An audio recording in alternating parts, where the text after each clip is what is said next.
Olá, tudo bem? Estamos de volta com mais um episódio do nosso podcast Cirurgimães.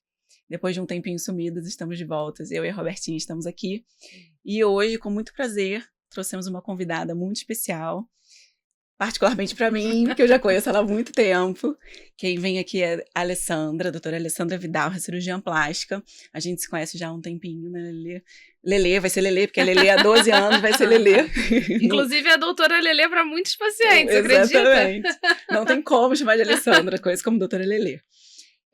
A gente trouxe a Lelê aqui para falar de uns assuntos que eu acho que é de interesse de muita gente, principalmente das mães, porque a gente vem falar da cirurgia plástica atrelada à maternidade. Antes da maternidade e principalmente nosso interesse depois da maternidade. Então, para a gente começar, Lelê, se apresenta um pouquinho para o pessoal que não te conhece ainda. Olá, eu sou a Alessandra Vidal Soares, cirurgiã plástica. Muito obrigada pelo convite. Adorei essa oportunidade de falar um pouquinho sobre a minha especialidade aqui. Bom, eu fiz cirurgia geral no Getúlio Vargas. Foi nessa época que eu conheci a doutora Joana. E depois eu fiz cirurgia plástica no Hospital da Marinha. Sou especialista pela Sociedade Brasileira de Cirurgia Plástica. E atuo tanto em cirurgias de face como cirurgias de contorno corporal. E também na área de cosmiatria. E nas cirurgias de contorno corporal, eu atuo ainda mais dentro do universo das cirurgias de mama, que com certeza são as cirurgias que eu mais gosto de fazer. Que a gente mais quer saber. Isso vai ser nosso tema aqui de hoje. Então, aí vamos começar nesse assunto, porque eu acho que tem muito mito em relação à prótese de mama, cirurgia de mama, tanto antes da maternidade quanto depois. E aí a gente podia começar a falar, você podia explicar pra gente mais ou menos o que é mito e o que é verdade sobre a prótese de mama em relação à amamentação. Que a gente sempre ouve, não, quem tem prótese, se for antes do músculo, acima do músculo, enfim, essas coisas, esses detalhes que a gente não sabe muito. Isso acaba gerando uma preocupação para os pacientes, até porque é uma expectativa muito grande você poder amamentar e um desejo, às vezes, de colocar a prótese ao mesmo tempo. Esse tema é um tema bem relevante. Em relação à prótese de mama, existem vários mitos e verdades, tá? Não só relacionados à amamentação, como também relacionados a outros fatos que a gente deve discorrer aqui um pouquinho. Mais especificamente sobre a amamentação, se a paciente tiver colocado prótese de mama subglandular ou até submuscular, ou seja, o que é isso, né, pro leigo?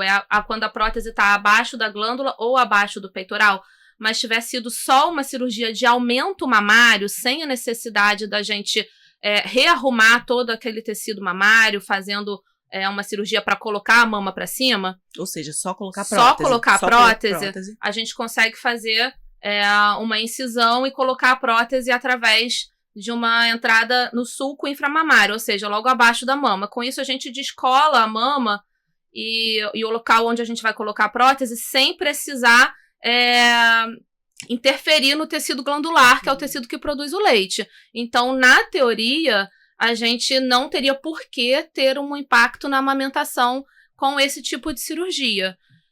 O que acontece é que a paciente que já colocou prótese de mama, se por acaso ela vir a não conseguir amamentar, pode ser que ela queira relacionar o fato dela ter feito a cirurgia, mas essa relação a gente não tem como fazer.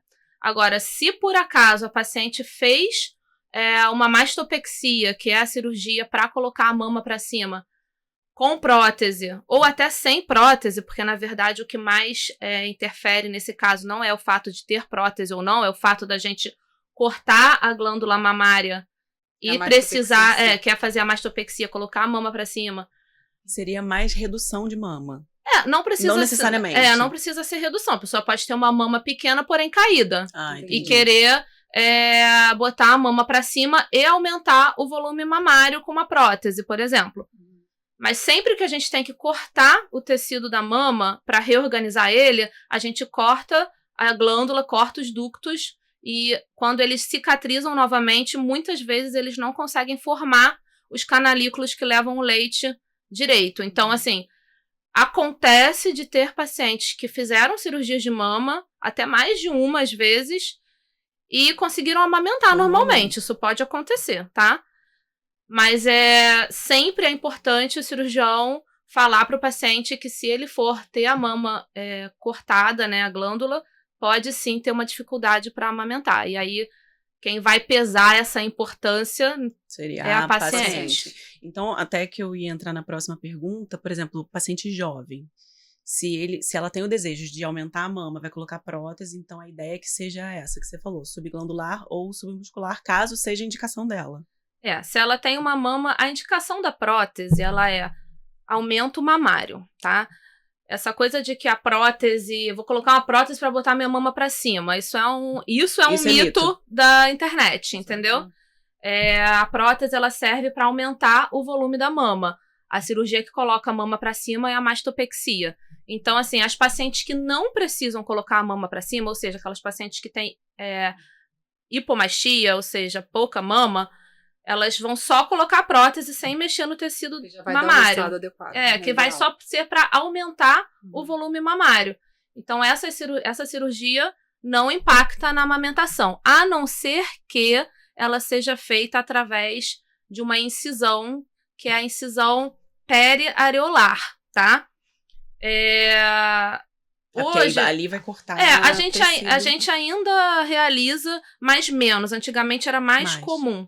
Tinha até a transpapilar, que era uma incisão que cortava literalmente no meio da areola. Agora, quando a gente faz uma semilunar abaixo na borda inferior da areola. Essa incisão, para a gente poder chegar no local onde a prótese é colocada, a gente precisa cortar a glândula ao meio. Não chega a ser muitos cortes. É um corte para bater essa glândula ao meio e descolar por baixo dela.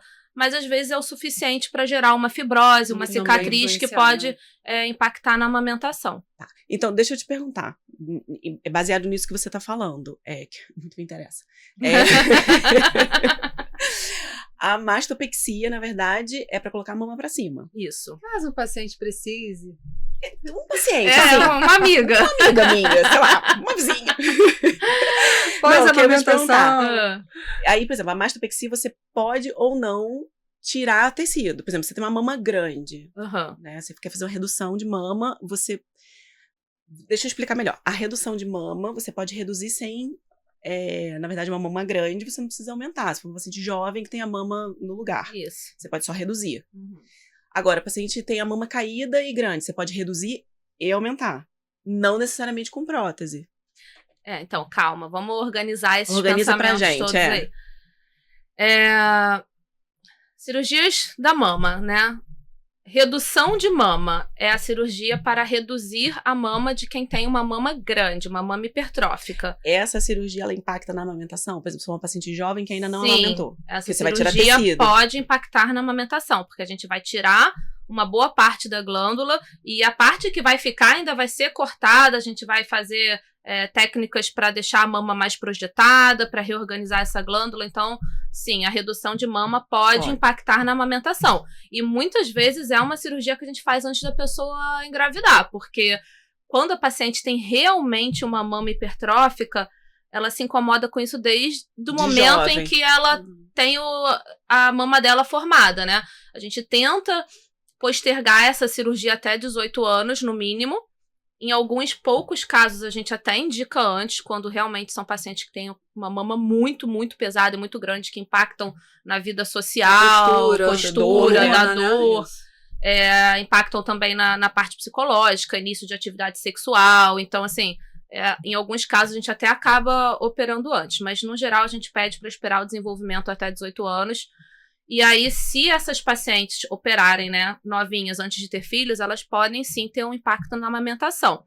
Mas o ganho estético, emocional, de autoestima, de atividades básicas, porque uma mama hipertrófica, uma mama muito grande, ela pode, inclusive, ser difícil de adaptar sutiã, de adaptar roupa, de adaptar top de academia, dói pra correr. Causa muitas vezes lesões na pele por conta do atrito, até lesões fúngicas na pele, porque é um ambiente que fica muito úmido. Então, assim, É uma cirurgia que vale a pena a paciente realizar se é uma coisa que está incomodando Isso, ela. pesar custo-benefício. Isso, ali, pesar né? custo-benefício. Eu, particularmente, sou do time que não é a favor de colocar prótese de mama numa paciente que vai fazer uma redução de mama. Você não quer volume, você É, quer só pra mim, levantar a mama exatamente. e reduzir. E você consegue modelar a mama só na redução. Só com a mama da paciente. Qual a vantagem, no seu ponto de vista, de não colocar prótese? Há algumas vantagens. Primeiro, porque você não tem um corpo estranho dentro de você. Que você não sabe como o seu corpo vai reagir àquilo, né? A gente sabe que hoje em dia tem algumas doenças raras, porém que existem, que são associadas aos implantes mamários. Entre elas, síndrome ásia, doença de silicone, e outras complicações inerentes aos implantes, como contratura capsular, enfim. A gente pode até falar um pouquinho depois sobre isso, mas eu acho até que tá no nosso. Na questão do explante, né? Amiga também, quer saber? E assim, com certeza você não ter esse corpo estranho dentro de você é um benefício, Mesmo é uma vantagem. É uma cirurgia que tende a se fazer mais jovem. Sim, exatamente. Paciente mais jovem, melhor não colocar prótese por enquanto. Isso é ótimo. Esse ponto que você tocou é maravilhoso. E aí a gente entra num outro aspecto, que é mitos em relação a implantes mamários, né? Porque muita gente é, no meu ponto de vista, mal informado e considera que pelas próteses de silicone hoje em dia serem mais modernas e não terem mais na caixa delas uma data de validade, as pessoas acham que a prótese de mama é para sempre. Eu ia te fazer essa pergunta. Eu queria saber exatamente isso. Exatamente. Não é. Validade? Não, se você tem que trocar, se você tem que... Era isso que eu ia fazer. Fazer mais adiante, mas... Antigamente, bem antigamente, quando existia uma validade, né, as pessoas tinham meio que um relógio aí batendo 10 anos de prótese, tem que trocar porque é um produto que saiu da validade. Hoje em dia não existe mais isso, tá? Você bota a prótese e pode ser que você seja uma sortuda, que se dê super bem com a prótese e ela fique aí em você 15, 20 anos sem dar nenhum tipo de problema, nenhuma contratura, nada disso. Mas o mais comum é que aconteça alguma coisa no passar desses anos. Então, corpo estranho, né? Como qualquer corpo estranho. Então, conforme, assim, quanto mais nova você colocar a prótese, maior a sua chance de ter que reoperar essa mama em algum momento da sua vida, tá? Não tenho como garantir que é 100% de chance. Também a gente não sabe a expectativa de vida de cada um. Mas é muito bom você falar isso, porque isso é um mito que, assim, eu como médica, eu tinha dúvida em relação a isso, porque eu sempre ouvi falar nesses 2 divisores de água. 10 anos é o que acontecia antigamente, né, que você tinha que trocar a prótese em 10 anos, e que hoje em dia você não precisa mais trocar. Mas realmente, se você for parar pra pensar, é um corpo estranho e... ao longo do tempo pode acontecer alguma questão. Mais chance para ter alguma... Não. E é assim, na prática, acontece dos pacientes precisarem trocar no mínimo a cada 15 anos, 20 anos no máximo, assim. Quando a gente tira uma prótese para trocar ou para tirar de uma paciente que já tem prótese há 20 anos, a gente vê que aquela prótese claramente é uma prótese que já sofreu danos com o passar do tempo. Ela está geralmente contraturada, que é quando a prótese fica mais enrijecida, forma uma cápsula dura em volta da prótese. Muitas vezes ela tem um bleeding, que a gente chama de silicone, que é um vazamento de silicone. Então, assim, muitas vezes ela tá rodada, tá mal posicionada. Tudo isso pode ser motivos para a paciente querer trocar ou precisar trocar o implante com o passar dos anos. Então, se você coloca o implante, isso eu explico para todas as minhas pacientes, ela tem que estar ciente que provavelmente ela vai precisar reoperar essa mama em algum momento da vida.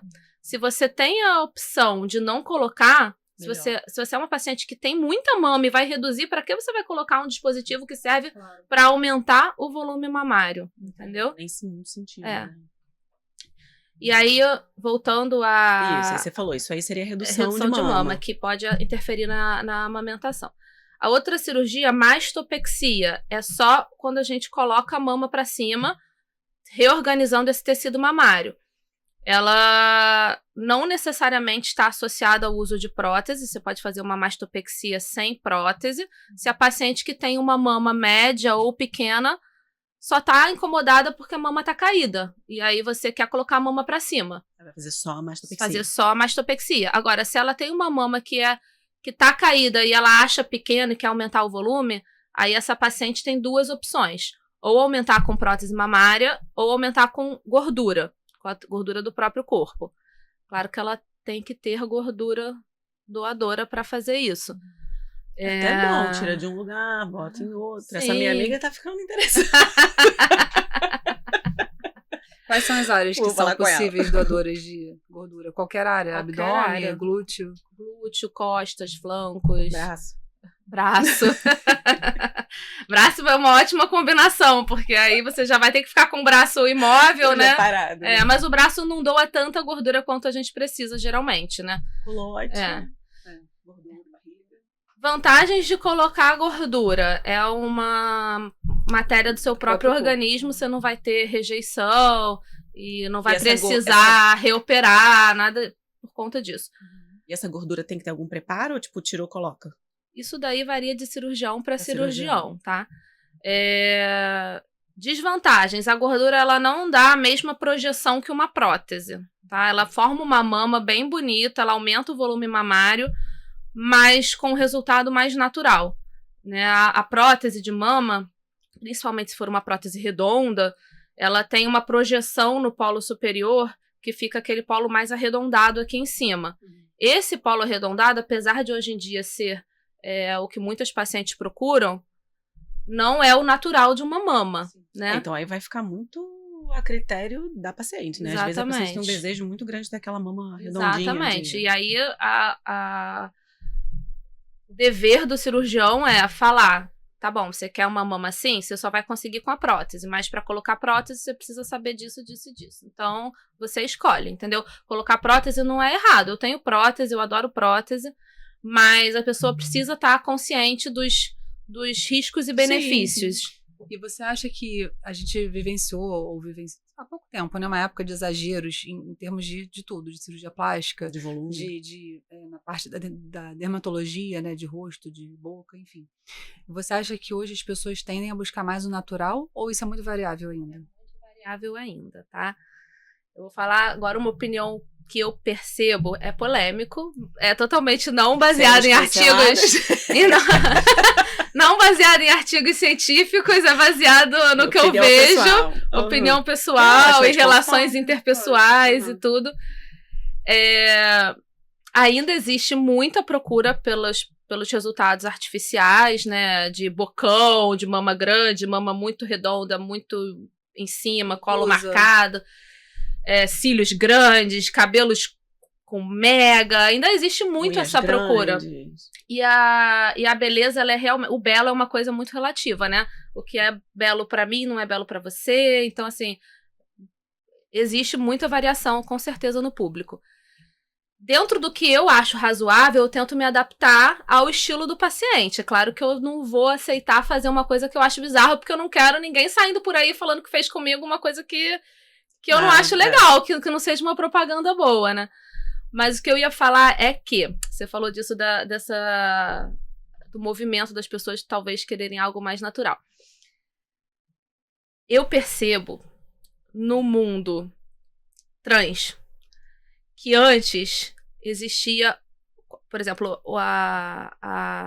não só a mulher trans, na verdade, assim, eu vejo mais no caso das travestis e desse nicho, que antes procuravam muito resultados mais artificiais para poder se identificar com o sexo feminino, tá? Então era bem comum você ver esse exagerado. Exatamente, esse exagero.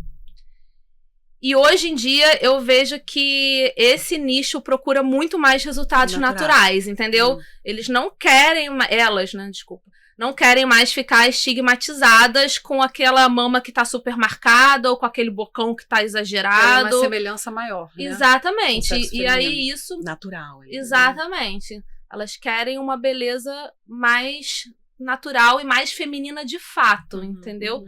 Então, esse foi o primeiro nicho que eu percebi que estava buscando resultados, com certeza, assim, nitidamente passando de muito artificial para naturalidade, entendeu? E eu acho que sim. Depois e as mulheres disso não trans procurando uma coisa mais artificial. Exatamente. É mesmo. Que coisa. Exatamente. Bom, Mas no eu meu acho que também consultório... isso vai muito também de moda, não? Sei lá, tipo, o que eu digo assim, sei lá, você pegar aí antigamente. Temporadas, né? Pega aí na época das nossas avós. O bonito era o gordinho, né? Tipo, a mais rechuchudinha. E aí depois entrou uma época que tinha que ser muito magra, e todo mundo queria ser muito magra. Hoje em dia, eu vejo mais as pessoas querendo ser mais saradas, né? Mais com a musculatura mais. Não sei, eu acho que vai muito de moda também, de ciclos, de tempo, temporais. Com certeza, isso tem a ver, sim. Essa coisa de ser mais sarado, mas inclusive, recentemente, eu vi que foi bem polêmico, porque falaram que a Semana de Paris parece que super incentivou a magreza extrema, que isso estava voltando e tal, então... com certeza, isso são ciclos, assim, isso. fato. Mas é isso, tem muita procura tanto para naturalidade quanto para dependendo do gosto de cada um e do exatamente. objetivo de cada um. Né? As únicas cirurgias, assim, cirurgias não, os procedimentos que eu mais falo que eu deixo o paciente mais à vontade em relação ao que ele acha bonito, mesmo que não seja o que eu mais acho bonito, é boca e mama. Porque... é muito pessoal. E porque, assim, uma boca carnuda, ela não necessariamente vai ser algo que é considerado feio ou bonito, jovem ou velho. Uma mama grande ou uma mama pequena também não necessariamente vai determinar se a pessoa tem aquele estigma de juventude ou de velhice ou de beleza. É um gosto mais pessoal mesmo, entendeu? Mas... E aí você tende a seguir mais o desejo do paciente do que...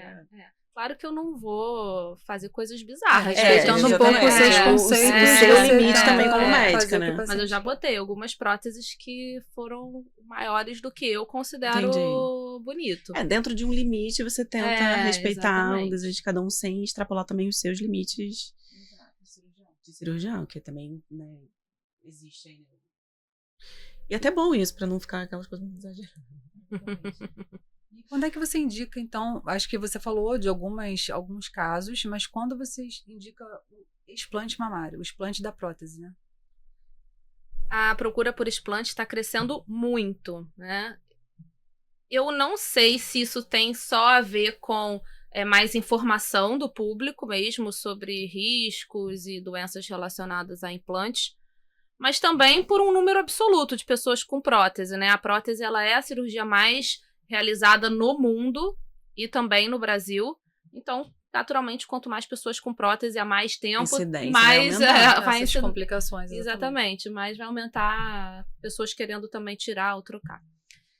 E tempo também de experiência que você tem daquilo, né? Com o passar do tempo, você vai ter mais experiência e mais coisas acontecendo sobre aquilo. Inclusive, essas doenças relacionadas a implante, elas são doenças jovens, digamos assim, né? Que antigamente nem eram conhecidas. Sim, exatamente. Então, assim, a gente indica explante.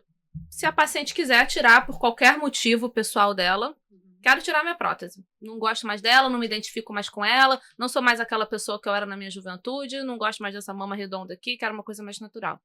Tudo bem, dá pra fazer o explante.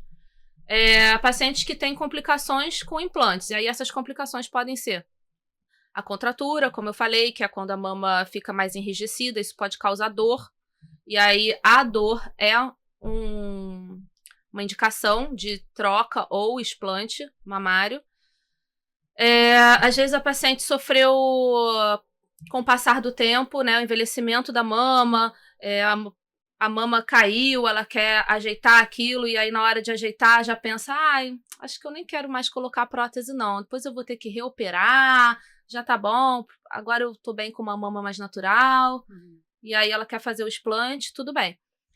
E agora, na verdade, está crescendo muito a procura por explante por conta da síndrome ásia, doença do silicone, que é uma síndrome autoimune que a gente não tem nenhum exame que comprove essa doença, tá? Existem várias alterações laboratoriais que podem estar relacionadas e vários sintomas clínicos também.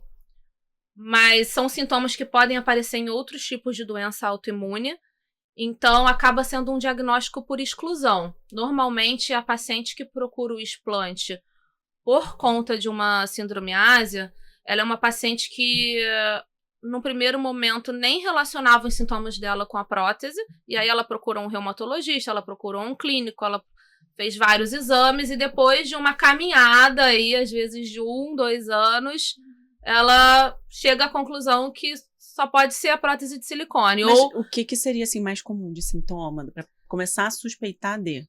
fadiga, dor de coisa mais cabeça, crônica. dor muscular, constipação. Ou seja, são sintomas inespecíficos que estão ligados à presença de um corpo estranho ali. Exatamente. A síndrome-ASA, ela não é só causada por próteses de mama. A ASA é uma sigla. Ela é uma doença, é uma autoimmune syndrome induced by adjuvants. Então, assim, ela pode ser uma síndrome autoimune induzida por um adjuvante qualquer, entendeu? A gente fala na plástica especificamente das próteses de silicone. Mas, tipo assim, pode também, então, haver essa síndrome ASA, por exemplo, silicone de panturrilha, silicone de glúteo, qualquer silicone. Sim, qualquer silicone poderia causar essa síndrome. E outras coisas também. Tem relatos de síndrome ASA até com vacinas, com uso de excessos de contaminação por alumínio, que são presentes em cosméticos, em várias coisas. Mas na sua área, assim, eu sei que não é uma coisa de fácil diagnóstico, nada disso, mas qual é a incidência dessa síndrome? Ideia disso? Tem dados hoje em dia? Tem dados, tem dados, não sei assim de cabeça, mas é uma coisa bem, bem, bem rara mesmo, tá? Tipo, menos do que um. Então não é pra todo mundo achar que está com síndrome ASA. Eu tô perguntando isso de propósito, porque assim, a gente tá falando aqui de complicações, mas aqui a gente também é um bate-papo um pouco médico e pro público. A gente tem que informar, senão vai ficar todo mundo preocupado achando que tem. Exatamente. Consultório, achando que tem a critério informativo, mas o silicone também, a prótese é super segura, não é um bicho de 7 cabeças. Super segura, as próteses hoje em dia elas são mais modernas, sim, elas têm mais camadas de elastômero, ou seja, elas estão mais protegidas daquele silicone que está lá dentro. O silicone é um gel coeso, ou seja, se você partir a prótese ao meio, ele não sai derretendo, ele parece uma jujuba, assim. São testados e retestados 1000 vezes, é um dispositivo seguro, mas em casos raros, pode levar essa síndrome autoimune. O que os artigos têm mostrado é que seria, talvez, mais provável acontecer em pessoas que já tivessem outras doenças autoimunes, como artrite reumatoide, tanto que, assim, hoje em dia, no meu consultório, eu nem indico o uso de prótese de silicone para pessoas que sabem que tem esse tipo de doença autoimune. Exatamente. Muitas pacientes que chegam para fazer explante porque querem tentar a última tacada, né, para melhorar sintomas, elas nunca vão ter certeza absoluta se elas tiveram ou não a síndrome ASA. Mas o que a gente vê é que, de fato, mais de 90% dessas pacientes apresentam melhora de sintomas após o explante. Se é placebo, se não se é real. A gente, infelizmente, ainda não tem como provar. A gente sabe que, na prática, a maior parte dessas pacientes melhora, entendeu? Mas, com certeza, a prótese de mama é uma cirurgia segura e por isso que ela ainda é a cirurgia mais realizada no mundo. Senão, a gente nem indicaria, né? Mas e hoje em dia, na sua prática, a principal causa de explante, o que seria? A pessoa mudou?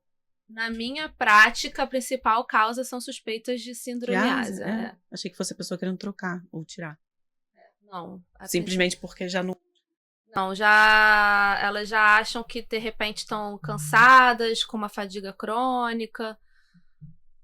Assim, pensando aqui agora, talvez seja um pouco meio a meio, assim, misturado. Mas tem muita gente que busca para melhorar sintomas inespecíficos. Porque isso tem sido mais falado hoje em dia, né? Então... E você já teve algum paciente, por exemplo, alguma mulher que quis tirar para poder amamentar, porque tinha esse mito? Já passou por isso alguma vez? Não, e aí nunca passei por isso.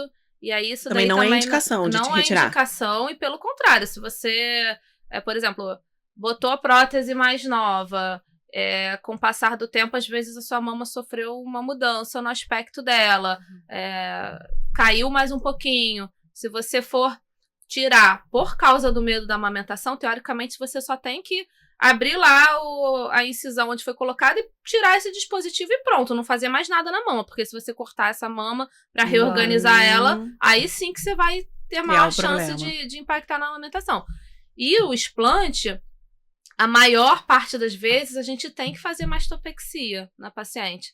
É o mais comum que essa paciente chegue depois de anos com uma mama que já sofreu um processo de envelhecimento, que já caiu um pouquinho. A própria prótese, fazendo uma pressão contínua, causa uma certa atrofia, ou seja, uma diminuição do tecido mamário. E com o passar do tempo, ela pode sentir que a mama está um pouco mais caidinha. Então, só tirar essa prótese, na maior parte das vezes, não gera um resultado estético agradável.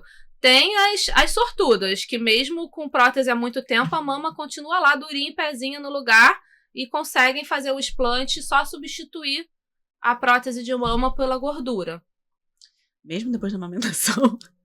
Mesmo depois da amamentação. Ou em pé? Existem essas sortudas, elas existem. Claro, Joana, no nosso caso. Claro, óbvio. Não sei nem porque que eu tô falando disso, eu tô falando de uma amiga minha. Por falar nessas mães, então agora vamos falar um pouquinho aqui do que a gente pode fazer para as mães que amamentaram, passaram por esse processo. O que é o Mommy Makeover? Mommy Makeover é um termo em inglês para falar sobre a reforma da mamãe, né? Ou Essa minha amiga também tá interessada. Qualquer semelhança. A reforma da mamãe são cirurgias plásticas realizadas na mulher que já teve filho e que já decidiu que não vai mais ter, né? Que acabou, constituiu a prole inteira. E as cirurgias mais realizadas no Mommy Makeover são mama e abdômen, né? A mamoplastia e a abdominoplastia. Por quê? A mama, porque após a amamentação sofre modificações, geralmente fica mais caidinha, então a mamãe, ela quer colocar essa mama para cima de novo.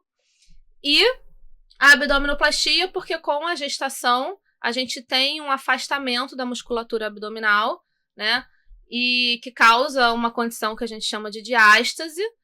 E esse afastamento, muitas vezes depois que o abdômen regride, né, que o útero volta ao normal e tudo, o músculo não volta a se encostar direitinho. Isso gera uma fragilidade da musculatura abdominal.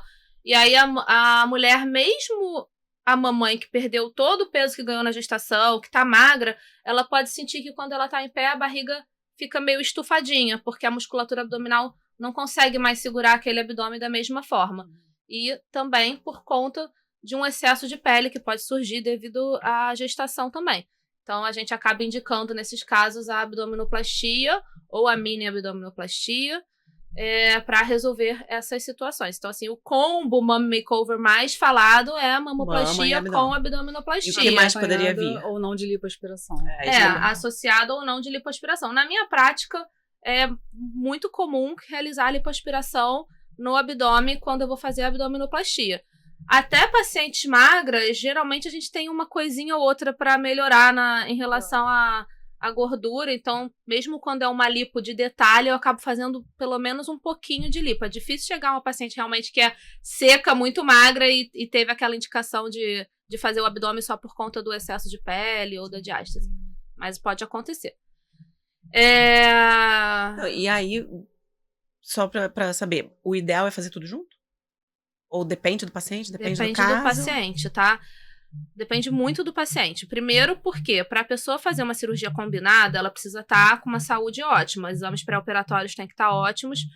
Então, a gente tem que ponderar isso. Mama com abdômen são 2 cirurgias combinadas. Mama com abdômen lipo são 3 cirurgias combinadas, né? Aumenta tempo cirúrgico. Aumenta tempo cirúrgico, aumenta a perda sanguínea. A gente tem um limite de lipoaspiração que a gente pode fazer. Então, se é uma mamãe que não vai fazer só a lipo do abdômen, quer fazer uma lipo de contorno corporal.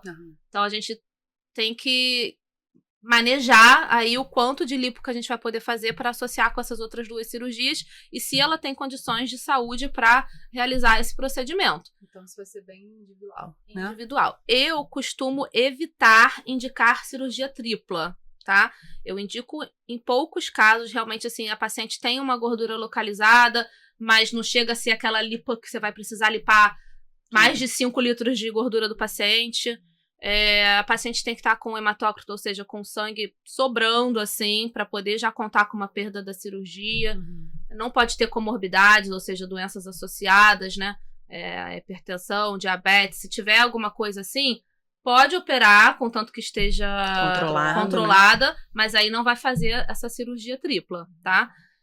Às vezes não dá nem para fazer a cirurgia dupla, dependendo da doença associada que esse paciente tiver. Porque a cirurgia plástica, estética, a gente joga para ganhar. Claro, entendeu? O paciente está escolhendo operar aquilo, ele não está operando para resolver uma doença, uma coisa urgente. Então, a gente precisa fazer com que tudo dê o mais certo possível, né? Uma outra cirurgia que às vezes é procurado para mummy makeover é a ninfoplastia, que é a cirurgia íntima, né? Para a redução dos pequenos lábios vaginais.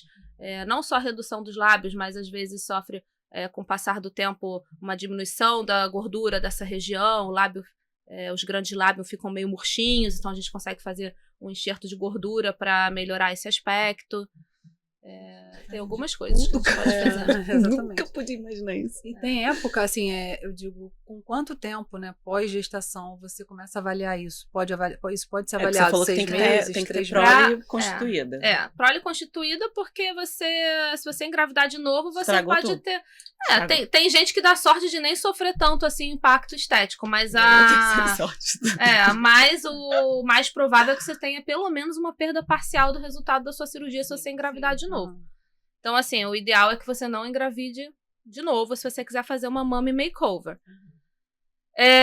Em relação à cirurgia de mama, você precisa ter parado de amamentar há mais de 6 meses para evitar que tenha leite ainda na mama. Se a paciente é daquelas pacientes que têm muito leite e continuam tendo exteriorização de leite em moderada ou grande quantidade, mesmo depois que parou de amamentar, às vezes é necessário uma avaliação ginecológica para tomar uma medicação para secar esse leite, porque operar a mama que tem muito leite aumenta índices de infecção.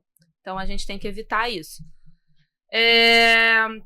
Em relação ao momento de operar, o que eu recomendo para as minhas pacientes é que seja um momento em que ela consiga se organizar em casa, porque se ela tiver com crianças muito pequenas, fica mais difícil de fazer o resguardo pós-operatório. Isso era uma dúvida minha, porque provavelmente, imagino eu, que no pós de mama, o braço, né, você não tem como mexer, você vai ficar... Não pode pegar filho no colo, não pode nada. Não pode mexer e também não pode levar pancada, né, de filho. Exatamente. Isso é uma coisa relevante exatamente. para quem tem filho pequeno. Não pode pegar o filho pequeno no colo, então, assim, não é bom que seja bebê de colo. Se for uma criança pequenininha, tipo 2 anos, até dá para operar, mas... Geralmente é a partir das crianças com 2 anos que as mães começam a pensar nisso. Numa idade que a criança entenda, né, que você tá ali naquele momento, que não pode. E assim, eu apesar de estar no Cirurgimães, não sou mãe ainda, mas eu vejo que no consultório as pacientes, elas estão muito envolvidas com a maternidade nesse começo, né? Tudo doido. Tentando conciliar relacionamento, trabalho, maternidade. Aliás, a gente fala disso sempre. Eu fui uma dessas mães que demorei muito a voltar à vida. E eu fico, sinceramente, quando chega uma paciente pra mim, né, como médica, assim, com um bebê de 2 meses pra tratar das pernas, eu fico, gente, você tá muito bem, parabéns. É verdade. Então, assim, normalmente é a partir dessa fase de 2 anos que as pacientes começam a se olhar no espelho e a vida já começou a voltar um pouquinho mais pro normal e elas voltam a se olhar e não se reconhecer, na verdade, entendeu? Elas ficam, peraí, onde é que eu tava todo esse tempo? Cadê eu, né? Aí tem que organizar tudo, tanto por dentro, né? Exatamente. Quanto... E aí, para operar com crianças pequenininhas, assim, você precisa ter uma rede de apoio boa, né? Ou então, realmente, você vai precisar esperar o seu filho crescer até um ponto em que ele entenda, ó, não dá pra pegar no colo, não dá pra bater, não dá pra pular na mamãe tá operada. Eu sei que a gente tá falando de vários tipos de cirurgia e tudo mais, mas já puxando esse gancho, em média, quanto tempo uma mulher, em média, precisa pra se recuperar de uma forma, assim... Em média, 30 dias. 30 dias você já pode ir vida normal. Normal, assim, sem atividade física, né? Mas você consegue voltar a trabalhar, voltar a um convívio social. Tem gente que tem uma recuperação maravilhosa, que com 2 semanas, por exemplo, consegue voltar a um trabalho remoto ou a um consultório que você vai fazer mais atendimento clínico. Pra pegar o filho no colo de novo, assim, um filho mais pesadinho, aí tem que esperar. Pelo menos 30 dias, e dependendo da cirurgia, tipo de e cirurgia. dependendo da sua recuperação, se por acaso tá com alguma casquinha ou algum ponto abriu no meio do caminho, aí pode ser que você precise esperar mais tempo.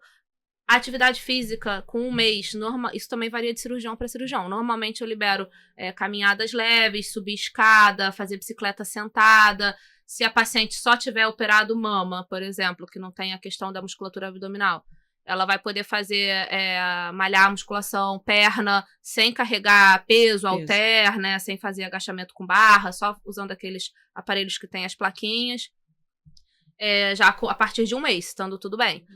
E o esforço com o braço, né, pegar peso, eu libero a partir de 2 meses. A partir de 3 meses, eu deixo só para atividades que são realmente muito intensas, tipo fazer luta, muay thai, crossfit, surf, essas coisas que são realmente muito radicais. Se tiver o abdômen envolvido, 3 meses? Se tiver o abdômen envolvido, com 1 mês, a paciente não vai poder voltar a malhar perna, porque os exercícios de perna sempre recrutam musculatura abdominal. Mas dá para voltar uma caminhada leve e tal. Exatamente. E deixa eu aproveitar aqui só o gancho. Aquela cirurgia que agora tá na moda, R24, não é isso? Recuperação em 24? Isso. A recuperação em 24 horas, ela é uma cirurgia que também todo mundo fala muito, virou quase que um mito, né? Porque dizem que no dia seguinte você já você opera a mama, no dia seguinte você já levanta, já faz tudo. Isso não é mentira, isso daí não é mito, tá? Mas pra você fazer, eu não faço a R24, mas pra você fazer, ela tem que ser feita prótese submuscular, tá? A prótese subglandular não faz parte dessa recuperação de 24 horas. Ela tem que ser feita submuscular, tem que ser uma cirurgia, assim, com sangramento mínimo, tá? E aí requer, sim, uma fisioterapia específica para você poder começar a movimentação rápido. Agora, se mesmo a paciente fazendo repouso, às vezes já acontece algum hematoma na primeira semana, alguma coisa assim, imagina você já se sentindo livre para sair dirigindo e fazendo esforço rápido, assim. Eu não gosto muito dessa ideia, mas não é errado se você fizer a técnica certinha. Então não é para todo mundo, não é todo cirurgião que faz. Isso. E depende do resultado cirúrgico em si, né? Porque uma coisa você propor uma técnica e outra coisa é como foi a cirurgia, né? Exatamente. Outro mito em relação à prótese de silicone, já que você puxou o R24R aí. Não é mito, na verdade, é uma banalização do termo, que é o tal do sutiã interno, né? Que aí agora, vocês já ouviram falar? Não. Muitas pacientes chegam no consultório de plástica perguntando se a gente faz o sutiã interno. E por quê? É um termo que ficou muito famoso recentemente, e eu acho que as pacientes, elas imaginam que você realmente faz um sutiã por dentro, tipo, suspende tudo. Assim, puxa. Botou pra cima, exatamente. Sendo que não é. O sutiã interno é uma técnica que a gente faz uma fixação do sulco inframamário com pontos de sutura para que essa prótese não escorregue abaixo do sulco. Porque senão pode acontecer, com o passar do tempo, da prótese escorregar, e aí você vê algumas pacientes que têm uma cicatriz aqui e a prótese está abaixo da cicatriz, entendeu? Sai do lugar, né? Exatamente. Então o sutiã interno, ele é uma técnica, uma tática, para a gente poder fixar melhor esse sulco inframamário e evitar uma complicação que a gente chama de bottoming out, que é quando essa prótese desliza abaixo do sulco inframamário. Só que isso já é feito há séculos, entendeu? Entendi. Só que não existia esse termo popularizado de sutiã interno. É que, na verdade, não é um tipo de cirurgia. Não, é uma técnica que você usa nas cirurgias. Exatamente. Isso tem uma indicação específica para alguma paciente ou você faz isso de rotina? Então, eu faço isso de rotina, a não ser que eu faça uma técnica, que é uma técnica que a gente até faz muito, que é do pedículo inferior. Mas aí eu já entro numa coisa muito técnica. Entendeu? Mas, basicamente, assim, para aumento mamário, prótese de mama, eu faço em 100% dos pacientes a fixação do sulco Pra inframamário. não andar no escorrego. Exatamente. Quando é mastopexia, é que muitas vezes eu uso uma outra técnica, que é essa técnica do pedículo inferior, que o pedículo já funciona como uma alça de sustentação, assim, então não faz tanto sentido nessa técnica a gente falar de sutiã interno, entendeu? Mas isso aí já é uma coisa mais complexa, não é mas muito mas deu pra entender direitinho. Pro papo de hoje. E só pra gente finalizar aqui, porque senão a gente ficaria aqui o quê? Um dia inteiro, né? Falando sobre isso. Fugindo um pouco dessa questão da mama e do abdômen, enfim. Procedimentos, assim, da mulher que quer já pensar assim, dá uma pincelada pra gente. Tanto da mulher jovem que quer já, né, fazer seu banco de colágeno aí, já evitar as suas em relação à rugas. prevenção. Pra prevenção, tipo assim, por exemplo, prótese de silicone não é uma prevenção, você não vai, né, você não vai evitar que a mama caia porque botou prótese, não é isso? Não, aliás, nenhuma cirurgia vai evitar que nada caia. Nada cai, gente? exatamente, a gravidade é forte, exatamente. atua em cima de tudo. Mesmo quem coloca a mama pra cima com uma cirurgia, depois de anos, essa mama vai sofrer algum processo de envelhecimento. Sim. Mas, por exemplo, se você puder indicar, gente, a partir de tantos anos, já começar um botox, o preenchimento, começar a pensar, tipo, exercício físico sempre. Isso aí, né, indiscutível. É indiscutível, assim. Eu não sou o melhor exemplo, porém, é com certeza indiscutível. Mas a corrida não é o melhor exercício para quem não quer ficar com sinais de envelhecimento na face. Eu falo isso sempre. Por causa do impacto, da gravidade. Né? É porque as pessoas, falando nisso, só porque as pessoas, não, mas é porque a corrida faz aquela questão, né, de flacidez de pele, de ficar com a pele caída.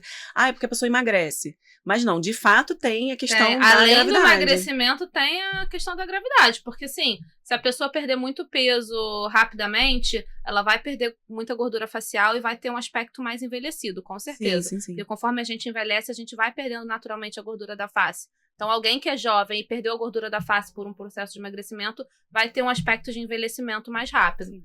Mas, além disso, a corrida tem um impacto da corrida mesmo, da gravidade. Agora, o Botox, ele é um procedimento preventivo, né? Toxina botulínica, Botox é nome comercial. A toxina botulínica, ele é um procedimento preventivo. Por quê? Ele pode ser feito em pacientes jovens e o ideal é que seja realizado em pacientes que ainda não têm as rugas marcadas, fraturadas na pele, tá? Porque a toxina, ela age paralisando a musculatura onde ela foi aplicada. Então, ela age principalmente nas rugas dinâmicas, ou seja, nas rugas que se formam com a movimentação, com a expressão facial. Quando a gente já tem aquelas rugas que são fraturadas, as mais comuns das pessoas perceberem na testa, que tem aquelas pessoas que já tem um monte de risquinho na testa, já tá fraturado na pele, o Botox ele até suaviza. Toxina botulínica. A toxina botulínica, ela suaviza, porém, ela não trata, tá? Então, por isso é considerado um procedimento preventivo, porque se você fizer antes dessas rugas estarem marcadas, você evita que isso aconteça. E aí, quando você é mais jovem, você pode até optar por fazer Baby Botox, que é um termo mais comum nos Estados Unidos, que é fazer o Botox só em áreas específicas da face, não precisa fazer um Botox full face, uma grande quantidade. E aí você pode começar a partir já de 25 anos, dá pra começar, tá? Dá. E esses de estímulo de colágeno? Estímulos de colágeno é mais comum o paciente começar a procurar a partir de 30, 35 anos, tá? Não chega a ser errado fazer antes, mas geralmente não há necessidade, né? A gente tem que tomar muito cuidado com os excessos, né? E eu falo como profissional dessa área, porque a gente está vivendo uma era onde todo mundo usa filtro, né, na internet. Eu mesma uso filtro. A gente passa a não se identificar tão bem quando a gente exatamente, com o nosso natural. E aí as pessoas querem procurar procedimentos para ficar mais parecidas com aqueles filtros, né? Sendo que tem coisas que são desnecessárias, que são um excesso, né, para aquela paciente que é jovem. Assim, eu vejo pacientes de 20 anos na internet fazendo botox, preenchimento labial, preenchimento no rosto. Sem necessidade. Por quê? elas querem ficar enquadradas num padrão de beleza considerado certo, né? O padrão dos modelos, Que né? provavelmente daqui a 5 anos vai mudar também, porque é cíclico, vai mudando. Assim, o que acontece? Eu não sei se vocês já perceberam isso, mas a paciente que exagera nos procedimentos cosmiátricos, ou seja, nos preenchimentos e tal, estimuladores de colágeno, botox, ela acaba ficando com uma aparência mais velha do que quem faz de forma com moderada, né? forma moderada, tá? Então, assim, e por que você vê pacientes muito jovens querendo isso? Porque elas querem parecer com a beleza da mulher que tem aí em torno dos seus 35, 40 anos. Porque a beleza considerada o padrão ideal, que a gente vê na internet, é a face compatível com a de uma mulher de em torno de 35 anos, entendeu? Que já não é aquela face com estigma infantil. Você tem menos bochecha, você tem uma região do malar aqui mais marcada, mas você ainda tem uma mandíbula bem delineada, você ainda não começou a ter um apagamento dessa área.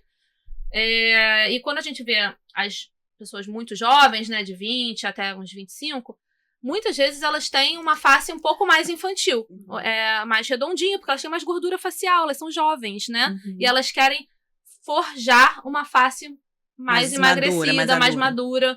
E aí elas querem preencher o malar. Nossa, e a gente mais velho querendo parecer mais nova. Exatamente. É sempre assim, né? O quintal do vizinho é sempre mais verde. Então, assim, a gente tem que ter muita cautela também nessas indicações. Pra não haver exageros. Né? Pra não haver exageros. Na verdade, é arrumar um médico de confiança que tenha bom senso também, que possa explicar tudo isso. E não fazer nada... Você usou um termo banco de colágeno, que é super interessante, porque é ótimo a paciente procurar também esses procedimentos antes dela estar com muitos sinais de envelhecimento na face. Quando a paciente está com muito sinal de envelhecimento na face, a gente tem como melhorar bastante com esses procedimentos minimamente invasivos, mas muitas vezes ela já chega com uma indicação cirúrgica, né? De lifting facial. Então, assim, se você tiver condições de procurar um médico, cirurgião plástico, dermatologista de confiança, que possa te indicar procedimentos bem indicados com a sua faixa etária, devagar, é ótimo, porque aí você vai evitando que esse processo de envelhecimento aconteça de forma tão importante, entendeu? Mas, resumindo, então, para ligar o sinal de alerta, a partir dos 30, 35 anos, já começar a pensar no seu banco de colágeno. Com certeza. Botox, a toxina botulínica pode vir um pouquinho antes. Pode. Se deixar muito para depois você plástica. Nem todo mundo Então vamos aproveitar, deixa e coloca aqui pra gente, deixa aqui pra gente o seu Instagram, para as pessoas que querem entrar em contato e fazer sua cirurgia plástica ou seu banco de colágeno com a doutora Alessandra. Bom, meu Instagram é @doutora_alessandra_vidalre, igual meu sobrenome. Acho que vocês devem colocar na tela, né? Ou não? Pra facilitar um pouco. A gente coloca. Ai, Lelê, obrigada, então, foi um prazer, tá? Sua presença aqui. Obrigada, eu agradecer. gente, Pois a gente tem muito assunto. Qualquer coisa a gente pode até marcar um outro a parte 2 só pra falar desses procedimentos que acho que todo mundo se interessa, né? Mas foi um prazer, foi muito legal, adorei, tá? Obrigada. Muito obrigada. Tchau, gente.